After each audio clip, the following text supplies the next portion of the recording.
और हमारे सहयोगी गौरव सावंत ने पूरे ऑपरेशन पर राइजिंग स्टार कोर के commander lieutenant general Rajan Sherawat से बातचीत की। सुनिए। आज तक इस समय भारत की पश्चिमी सीमा पर पंजाब क्षेत्र में सीमाओं के बेहद करीब है। अगर आप मेरे पीछे देखें तो Akash surface to air missile defence system यहां पर तैनात है और लगातार दुश्मन के इलाके की टोह भी ले रहा है, क्योंकि एक ऐसा दुश्मन जिस पर भरोसा कतई नहीं किया जा सकता। और इस समय मेरे साथ lieutenant general Rajan Sherawat rising star corps commander हैं, जो निरीक्षण कर रहे हैं अपने सीमावर्ती इलाकों का, मनोबल बढ़ा रहे हैं, शाबाशी दे रहे हैं उन सैनिकों का जिन्होंने ऑपरेशन सिंदूर में भाग लिया। आज तक पर आपका स्वागत है sir. Thank you Gaurav, thank you so much, बहुत बहुत धन्यवाद सर। आपके लिए इस ऑपरेशन में जिस तरह से आपके इन वीरों ने सरहदों की सुरक्षा की, सबसे बड़ा अचीवमेंट आपकी दृष्टि में क्या है? ऑपरेशन सिंदूर का सबसे बड़ा अचीवमेंट मेरे विचार में आई थिंक ये है कि हमने पाकिस्तान को ये दिखाया है कि हम जहां चाहें उसे हिट कर सकते हैं और हमारे पास मिलिट्री सुपीरियरिटी है, टेक्निकल सुपीरियरिटी है, कैपेबिलिटी है, विल है और रिजॉल्व है कि हम जहां चाहें उसको हिट कर सकते हैं।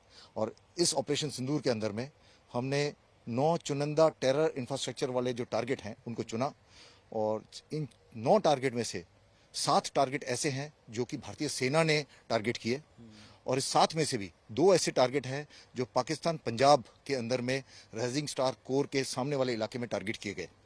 और बताना चाहूँगा ये टारगेटिंग हमारी इतनी सटीक थी, प्रिसाइज थी और नॉन एस्केलेटरी नेचर की थी, क्योंकि हमारा मकसद था सिर्फ टेरर इंफ्रास्ट्रक्चर को हिट करना और हमने कोई कोलैटरल डैमेज नहीं किया और मैसेज डिलीवर करना चाहते थे। वो आई थिंक हमने एक न्यू नॉर्मल एस्टेब्लिश किया है, जो इसके पश्चात आई थिंक हमारा एडवर्सरी हमेशा याद रखेगा।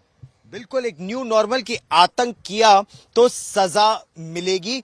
और वो जो अंतर था अब तक आतंकवादियों के बीच और आतंक को पनाह दे रही पाकिस्तान की सेना के बीच, पाकिस्तान के पलटवार की कोशिश के बाद क्या वो अंतर भी अब नहीं रहा है?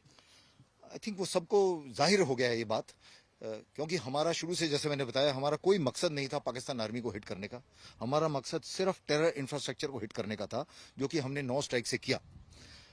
उसके पश्चात हमने सोचा था शायद पाकिस्तान आर्मी पलटवार नहीं करेगी, क्योंकि हमारा मकसद टेरर टारगेट्स पे था, लेकिन उन्होंने किया, जिससे कि उनका रुझाव किस तरफ है बड़ा क्लियर एविडेंट हो जाता है सबको। लेकिन हम इस उनके पलटवार के लिए तैयार थे और आई थिंक पूरे हमारे जो बेसिस थे, मिलिट्री इंस्टॉलेशन थी, एयर बेसिस थे, हमने अपने आर्मी एयर डिफेंस को, अपने इलेक्ट्रॉनिक वॉरफेयर इक्विपमेंट को इस प्रकार से लगाया कि उसके ड्रोन्स, मिसाइल्स किसी प्रकार से उस ग्रिड को भेद नहीं कर पाए।